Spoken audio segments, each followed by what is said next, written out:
please call its first witness. Yes, Your Honor. The state calls Detective Dan Jackson. Detective Jackson, please come forward. Just raise your right hand. Do you solemnly swear the testimony which you may give in this case nothing but the truth and nothing but the truth? Please have a seat on the witness stand.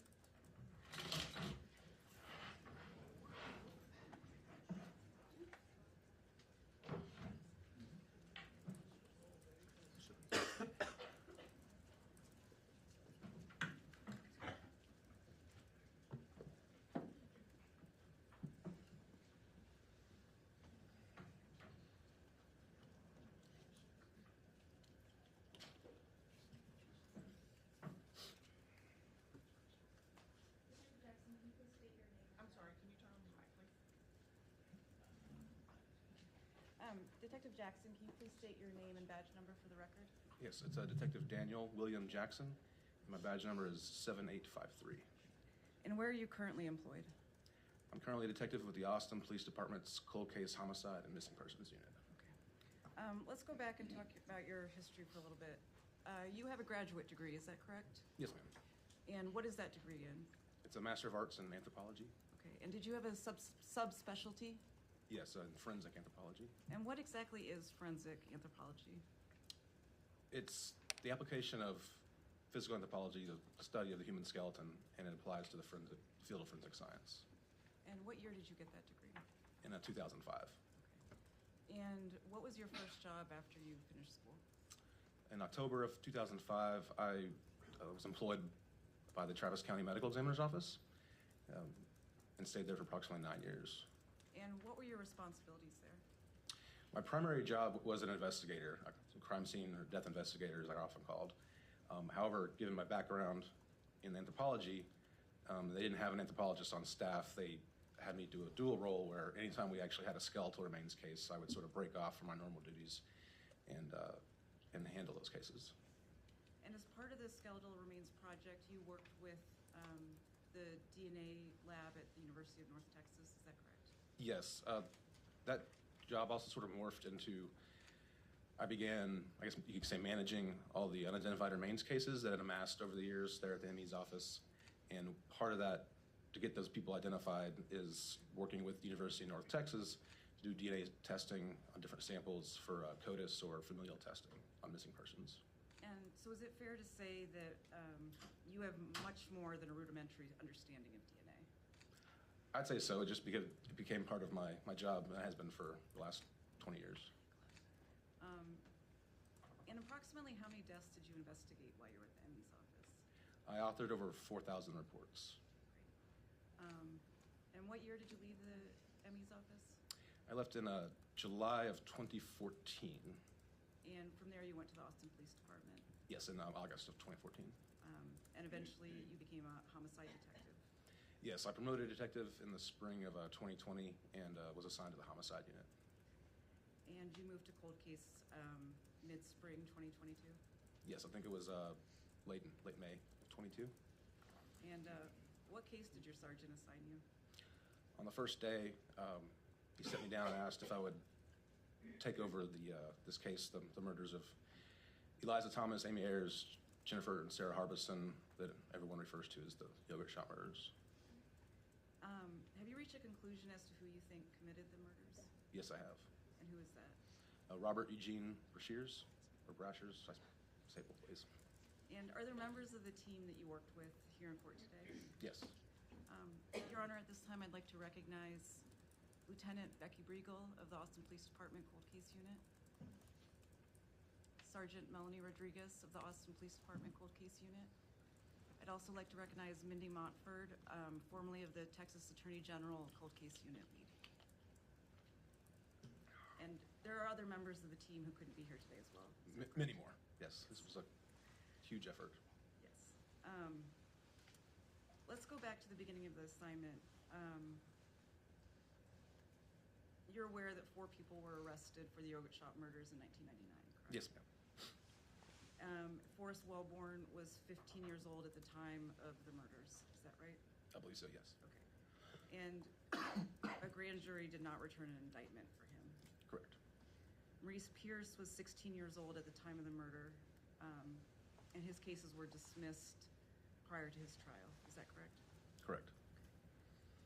Robert Springsteen was convicted and sentenced to death. Yes, ma'am. And Michael Scott was also convicted in 2002 and sentenced to life without parole. Yes, ma'am. And you're aware that the 2 convictions were overturned, sent back to Travis County, and you're aware that while preparing for a new trial, more DNA testing was done and all 4 were excluded from the DNA samples tested, correct? Yes, ma'am. Okay. And that had been the DNA from a vaginal swab? Yes. Okay. Before we go into the details as to how you concluded that Robert Brashers was the perpetrator, you've previously stated you did not review the confessions that were used in the prosecutions prior to as part of your investigation. Is that correct? Yes, ma'am, that's correct. Excuse me. And why was that? For several reasons. Mainly, I didn't want to put myself into a position where I had confirmation bias. I thought, and that goes both ways. I didn't want to listen to them and think, wow, these guys are guilty as sin, and I'm going to find a way to arrest them, and discount or not put as much weight, even if it's subconsciously, on evidence that may be pointed somewhere else. And conversely, if I would listen to the confessions and thought, I would think these guys, got coerced and got railroaded, I even subconsciously might discount evidence that pointed towards them. So I just left it, I don't know who did this. And I also thought that if there was new evidence that pointed to the 4 suspects and they were brought to trial again, and I was asked, or it was brought up during, say, cross-examination, the police department's been after these guys for 25 years, is there some sort of bias here? I could swear under oath, never listen to a word they said. This is where my investigation brought me. Great. And scientists sometimes call this a bias mitigating strategy, is that correct? Yes. And did your investigation uncover any forensic or physical evidence connecting any of the 4 to the murders? No. Did your investigation uncover any evidence connecting the 4 to Robert Brashers in any way? No. And your conclusion today is that the 4 were not involved in the murders, correct? That is correct. And you concluded that Brashers was the perpetrator based primarily on DNA, ballistics, and modus operandi evidence? Yes. Your Honor, at this time I'd ask for permission for Detective Jackson to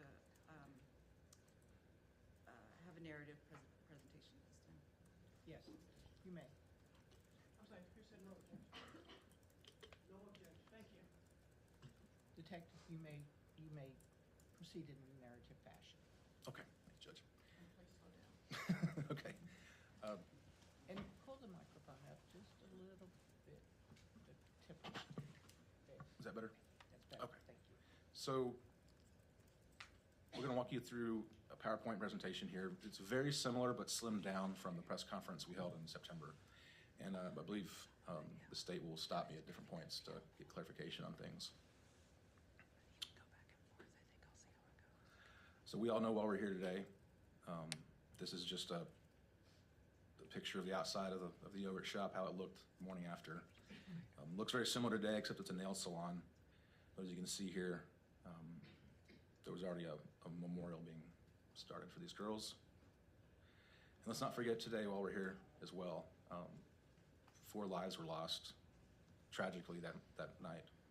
And Eliza Thomas, Amy Ayers, Jennifer Harbison, and Sarah Harbison were brutally killed, and their families have been frozen in time for 34 years.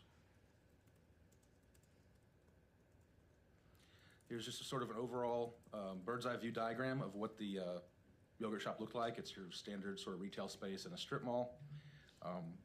The girls' bodies were found in the back, and that's where the fire started. The front door had been locked from the inside, and it appeared the perpetrator had exited the rear door. So what they knew back then was that the perpetrator came in at or near closing time, and the girls were later found by the fire department nude, tied up with their own clothing, and was bindings and ligatures. There was evidence of sexual assault. All 4 girls had been executed. They were shot in the head with a .22 caliber pistol. Amy Ayers was shot a second time with a .380 semi-automatic handgun, and then the building was set on fire. So you have to remember this is 1991. DNA technology was just coming around, but they did have the foresight to go ahead and collect swabs from the girls, both at the scene and then later at the autopsy the next day. One of the only other pieces of evidence that was recovered was a spent or fired cartridge casing from a .380 handgun, and it was recovered from the floor drain during the processing of the crime scene. But with the fire and the water, basically destroyed the chance of getting any other type of evidence. In 1999, the 4 men that we're here today about were arrested and on 4 counts of capital murder. It's Mr. Maurice Pierce, Forrest Wilburn, Robert Springsteen, and Michael Scott. During interrogation, we know that Mr. Springsteen and Mr. Scott both confessed, implicated the others as well. Forrest Wilburn and Maurice Pierce did not. They were all arrested anyway. Mr. Wilburn was no bail by the grand jury, and Mr. Pierce's charges were eventually dropped.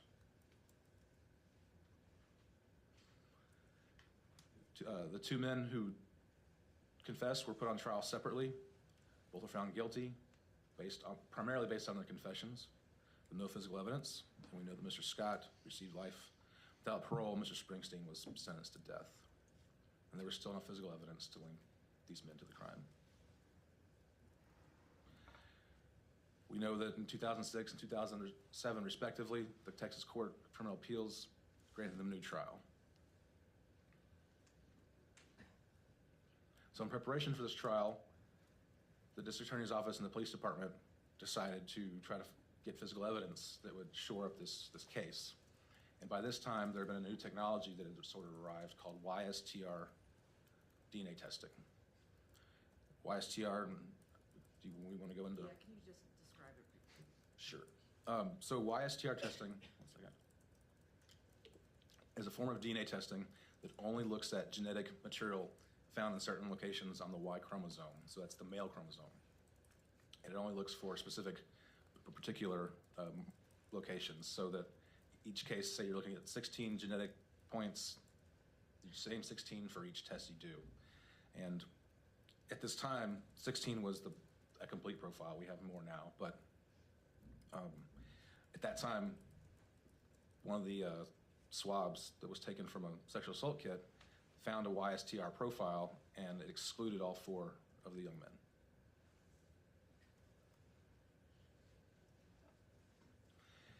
So until the identity of that YSTR was known, the District Attorney's Office dropped the charges pending further investigation, and they began a massive investigation to find out who this donor of the profile was. I don't know how many people we've tested since then. I mean, it's 400 or 500. I was still testing, doing direct testing many times, even when I got the case. But we're here, so they wanted to eliminate any contamination. Friends, family, firefighters, police, medical examiner personnel, associates, friends, everything. And the identity remained unknown. And do you have any concerns that there was contamination? No. Because we found the same, let's say the collective judicial, or the DNA labs in the police department have found consistently the same profile that was collected by different people and sent to different labs in different decades, and it's all the same.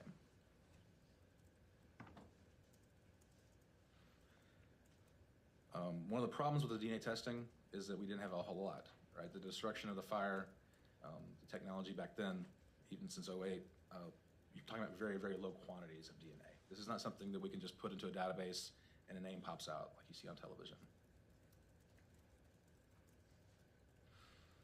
In 2018, technology had advanced when it comes to YSTR testing, and these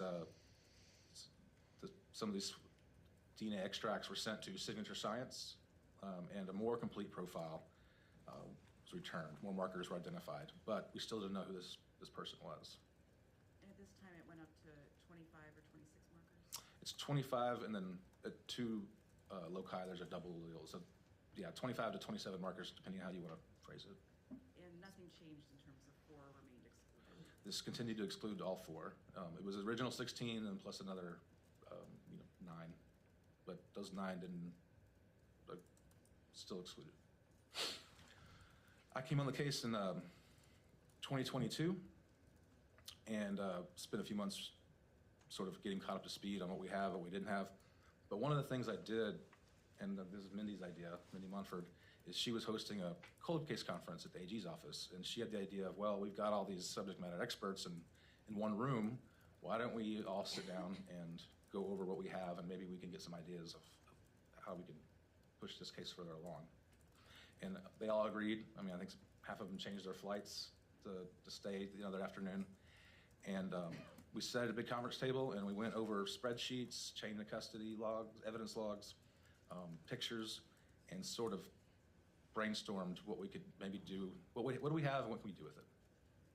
And so that was sort of the testing strategy moving forward, was that we met with these experts.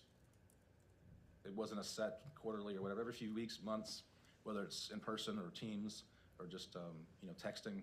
But there was always an agenda. There was updates. I mean, we sort of approached this a little bit differently. But during that time, we weren't able to get any new scientific advancements that broke the case open. We still excluded a lot of people. We sent things out for testing, but didn't pan out. However, in late June, the very end of June of 2025, I decided to revisit some of the evidence. One of the items I was interested in was the spent 380 shell cartridge casing that had been found in the floor drain. And there's now been, over the last few years, a technique that you can extract DNA from spent shell casings. It's gotten a pretty good success over the last couple of years.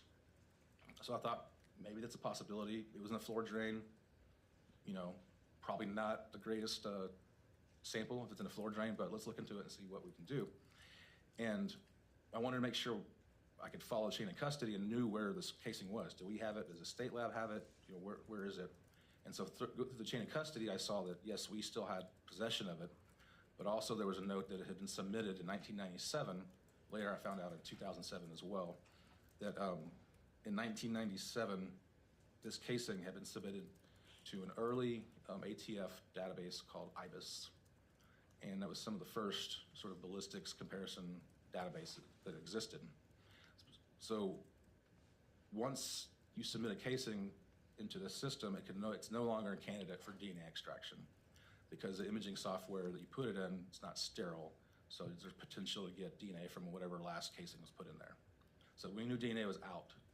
But in talking to our task force with the ATF here, I mentioned that it had been put in 1997 and asked if that data rolled over to the new system, to NIBIN. I said, well, it should, but whether it did or not, you should resubmit it.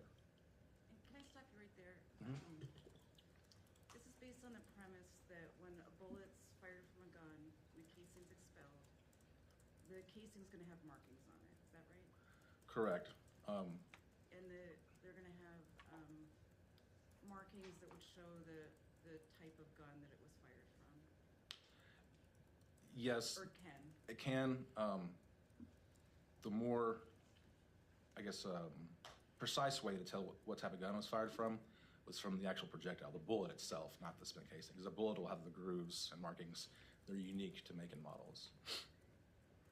And then the casings, though, may have individual characteristics that would be different than any other casing fired out of a different gun.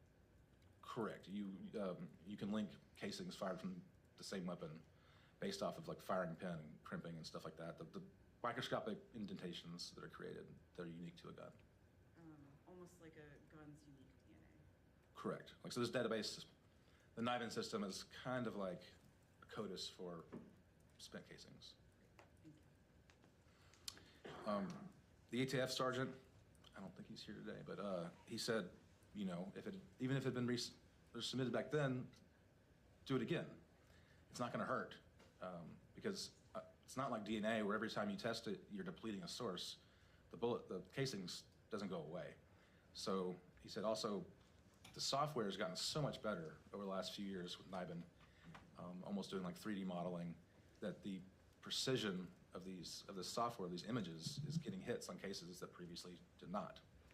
So we submitted it on the morning of July 2nd, 2025. And on the afternoon of July 2nd, 2025, Sergeant Riley called me and put me on a conference call with Melanie Rodriguez and said, well, there's been a hit.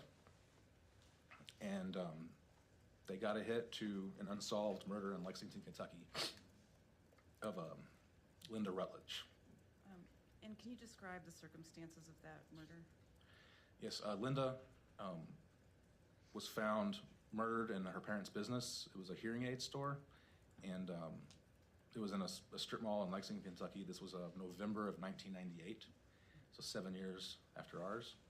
And she was found in the back of the business. She had been shot in the head with the same .380, and she was found nude, and the building had been set on fire. The door was locked from the inside, and the perpetrator appeared to have exited the back and stole her car. And had she been bound as well? Actually, I don't think she was. Yeah, just her clothing was pretty much burned up. There wasn't any clothing left. And then you all traveled to Kentucky, is that right? Yes. So myself, Mindy Monfort, and Sergeant Rodriguez, along with Detective Jednek, we reached out to the guys in Lexington and decided we should all meet up in person and go over our cases. So we went up there for, I think, 4 or 5 days. And we realized the crimes did share a similar MO and modus operandi. A lot of details were the same, and the same gun was used. But aside from that, you know, we were looking at, can we find, is anybody in your case file and my case file, somebody you looked at that pops up both places? Any connection from Texas to the Kentucky case and vice versa, and we could find none. So we kind of left with more questions than answers. So we still didn't know who did. Both were unsolved, and we didn't have any common names in those boxes. So talking with Kentucky, they had, the Lexington Police Department, they had collected evidence for DNA testing, and so they had a testing strategy to move forward. Some things had never been tested before. Was one of those things the sex assault kit? Yes, ma'am. Okay. And I spoke with their state lab, and I said, well, we don't have the CODIS profile, but we have a YSTR. Do you have a YSTR? And they said, no, but we can get one. We've got enough DNA, we can type one out for you. I said, great, so we can see if you can further evidence that we're talking about the same guy. And is that because if they had done regular DNA testing, we only had a YSTR profile and we would not have been able to compare the two? Is Correct. That right? Yeah. Okay. And so then I asked, well, does your state lab collect Y profiles as routine for like familial testing? Because that's some places do, some places don't. And they said, yeah, we do. And I asked if they could manually search their database, and because it's not an automated system where you just upload it and it gives, you know, it continuously runs and like a CODIS. You have to sort of manually type it in, and then it's no longer there. So like even if the perpetrator was entered the next day, you wouldn't know. So it's only what's been collected so far. And they said, yeah, we can do, we do that. I said, well, can you do a manual search? I'm gonna send you my YSTR and you search manually. And that then led to, well, if I'm asking Kentucky to do this, why don't we ask everybody to do this? All the labs, the public labs in the country that collect YSTR data. Our CODIS administrator here in Austin sent out a request letter to all the labs in the country asking, if you collect YSTR data, will you manually search your database to our unknown? And this has been done once before. This has been done in 2019 and with 0 results. So we thought, let's do it. It's been several years. Let's do it again. There's more labs coming on board now collecting wide data. And so let's give this another shot. It's not something you want to ask a lab to do every week because you're asking them to stop what they're doing. We all know DNA labs around the country are backed up. So if you're continually asking them, there's a good chance they're going to stop responding to you. So we did that in, it was in August, we pushed that out in August.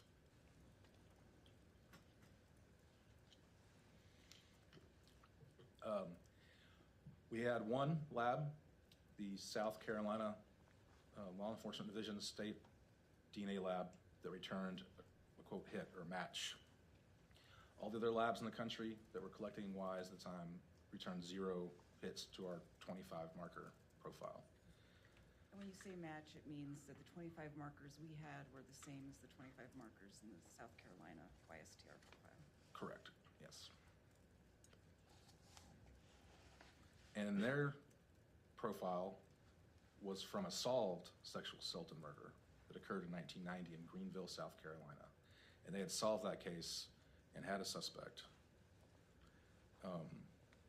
This was the first time anyone had asked South Carolina to do this, so it took a couple of weeks to get it done and verify for accuracy and things like that. But they got back to us and said, this is who the profile we have belongs to. And it's Robert Eugene Brashers. And had Brashers ever been a suspect in yogurt before No, you got this result? he was nowhere in our case file. He was nowhere in a lot of case files, but found out later. And most of his crimes were discovered after he died in 99, is that correct? Yes. So I started collaborating with Tim Conroy there in Greenville, South Carolina, and he kind of went over the details of their case. There were some things that were different, but there were some similarities. Can you talk about what the Greenville case, the facts of that? Well, when we first talked that Friday evening that I got the letter, he said, he goes, "Your victim," and I said, "Victims." And he said, "What do you mean?" I said, we have 4 little girls murdered, and because he didn't know the case at all. And he said, "Well, your little girls tied up with their own clothing," and gave me chills. Still does. And he said, "Yeah, that was the same in our case. Brashers tied up Genevieve Zatriki in her apartment, bound her with her pantyhose, strangled her, sexually assaulted her, and then instead of didn't set the building on fire, but he put her in the bathtub and then turned the water on. And I guess to get rid of any potential evidence, and then fled the scene."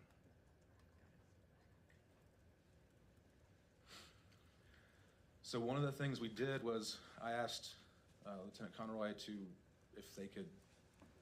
the South Carolina lab still had biological evidence from Robert Brashers, and they did. So they sent some biological tissue to us, and we had Signature Science do a 1-to-1 comparison to our Y profile to make sure that it is the same, to do a direct, to confirm that, and also have Signature Science tell us population statistics. How common is this Y? And it's not very common. There's some unique markers in there. And they estimated that it only occurs in about 0.12% of the population. So we thought we maybe, all right, we're on to something now. So just to recap, although South Carolina had a YSTR profile, Signature Science got biological material from Brashers, created a new YSTR profile out of that to compare with the YSTR we had from yogurt. Yes. Okay. Similar to if you get a hit in CODIS, you still go out and collect a sample from that offender to do a 1-to-1 to your crime scene. Great.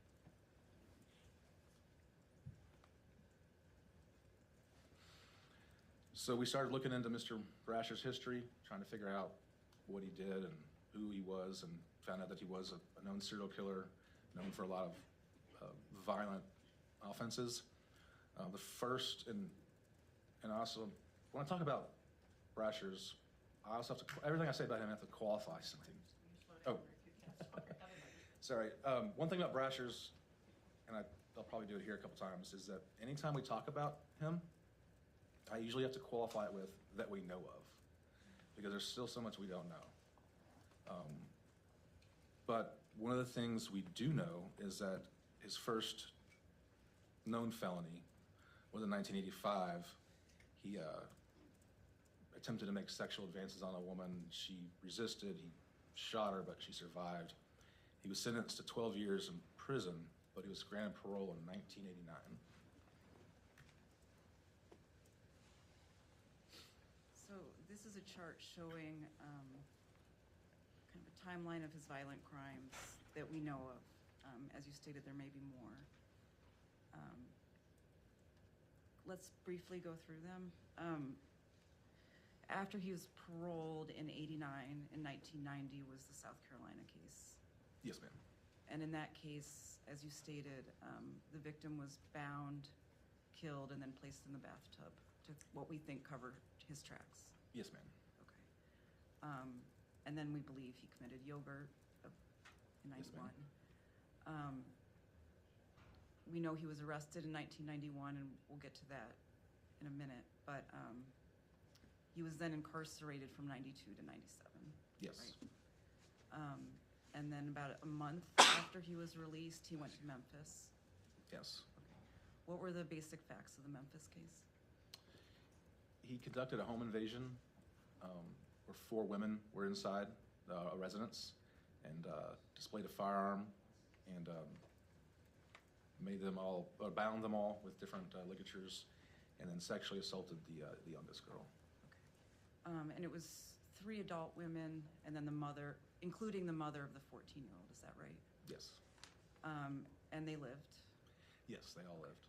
And we know that he was able to overtake all 4 by himself. Yes.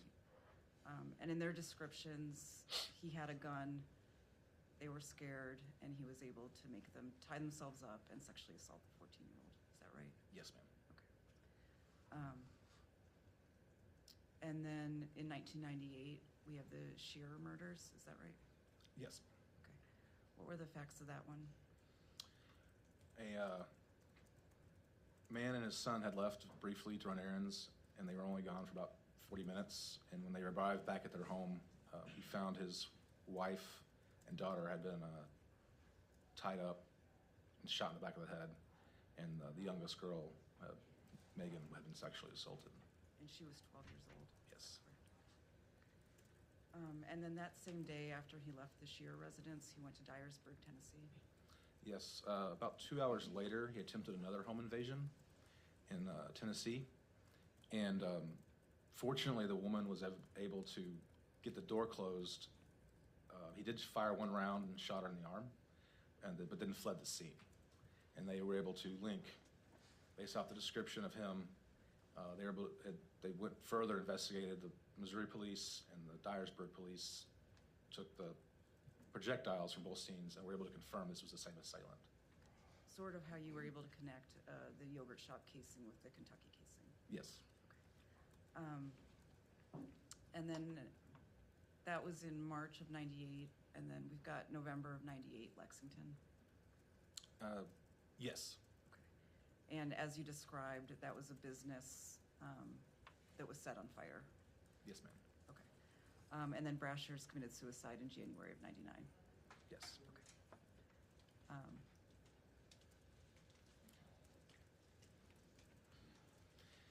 So I'm not going to make you go through this chart. This was put together by Pam Mazak at the Texas Attorney General's office. Yes. This is sort of an association chart of evidence and crimes that we know of. Okay. And this demonstrates, I think, the complexity of the investigation and the amount of evidence that we have against Brasher's at this point. Yes, this chart was a collaborative effort of local, state, and federal investigators over many, many years, including a whole lot in the last few months. But each piece of this puzzle is linked to Brasher's.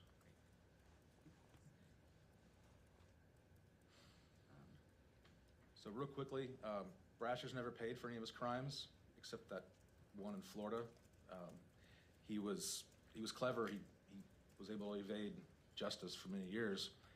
He would change his name. He had multiple aliases, birth certificates. He Sorry, not fast. Okay. He wrote an obituary for himself and published it in a couple of different papers. He was in multiple states. He was always traveling. He rarely, that we know of, committed a crime where he lived. And so we wanted to look at, well, he's looking pretty good for our case, but where was he in December of 1991? You know, was he in prison? You know, can we place him in Austin or Texas at all? So we here in Austin started researching Brashers to try to figure out if we can place him in connection with the yogurt shop. So remember, murders of these girls occurred on December 6, 1991. Well, we found out through record research that Robert Eugene Brashers was stopped less than 48 hours later leaving Texas.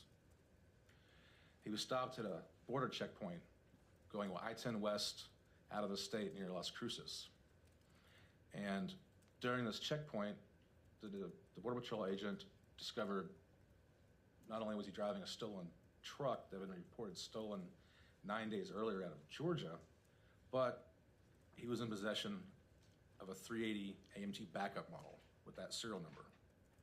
Now the 380 AMT backup model was what ballistics reports said in all probability was the make and model of the gun used at the yogurt shop. So he's got the same make and model 48 hours later, and with that specific serial number that comes in important later.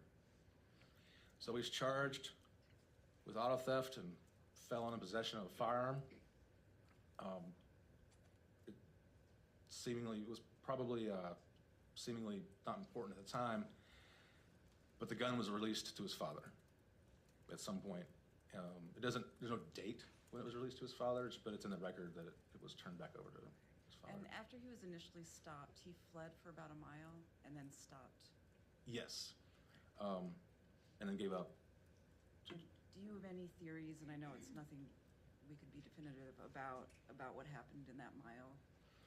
My theory is that he knew he couldn't do anything about the 380, but if he was still in possession of a 22, they needed to get rid of it. There's really no reason to flee after a checkpoint and then stop a mile. If you're gonna flee, you keep going. It's very desolate. There's no artificial light out there, so if he threw a gun out the window, you wouldn't see it. And so that was our theory. We have no way to prove that. And they never did an inventory of the other items, any other items in the car, is that right? No, unfortunately, there was no inventory. The only inventory that was done was items missing because the truck was a construction vehicle, and so there was a lot of tools that were no longer there. And there were items missing from the girls. Amy's brother's jacket was missing from yogurt, is that right? Yes. Okay, but that was never recovered, and we don't know if it was in Brasher's truck because they never did an inventory. Correct. There's no inventory. No.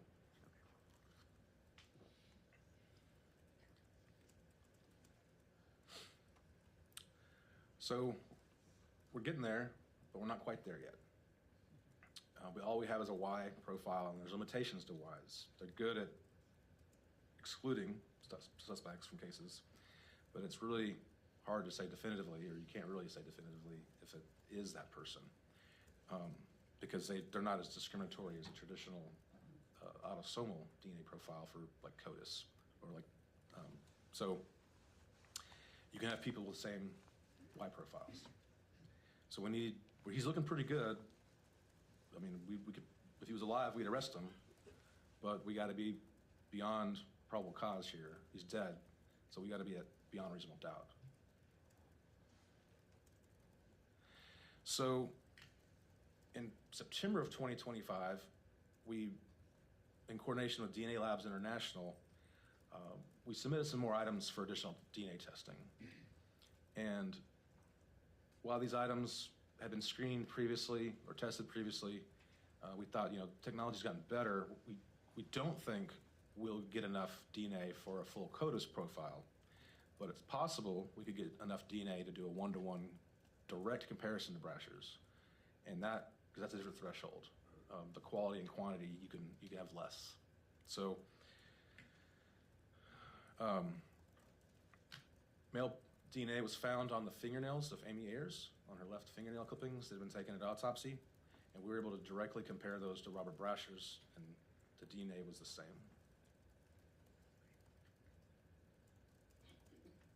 And sorry, just to be clear, the 4 were excluded from that sample as well. Yes, we've done additional testing since, and everything we've tested has excluded them as well.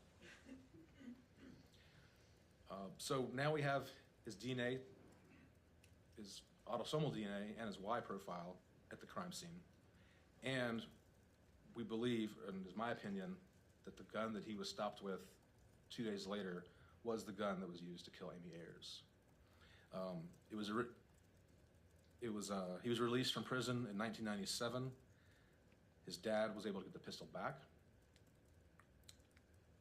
Then we have the Lexington, Kentucky murder in 1998, which was an AMT backup model, and it's the same gun used in Yoga Shop.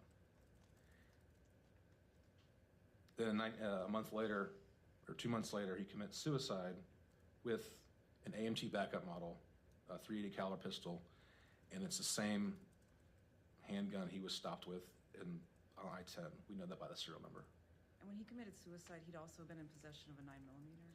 Yes, he had 2 guns at that time, and he threw the 9mm out the window and chose the less powerful gun. And we know why now, that this gun was his prize, that he shot himself with that .380. And it took him 6 days to die. Yes.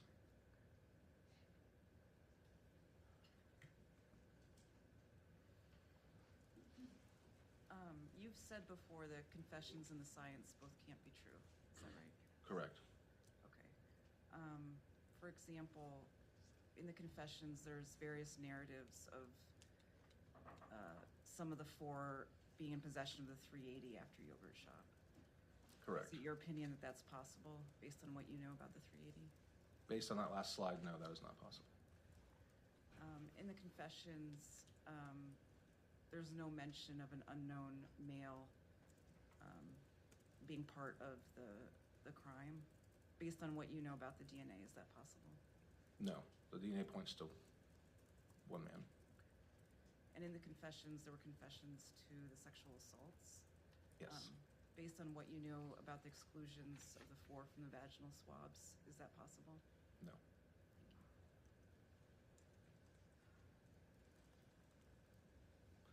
Just a little bit more about him, and then we'll be done with Brasher's, hopefully, for a while.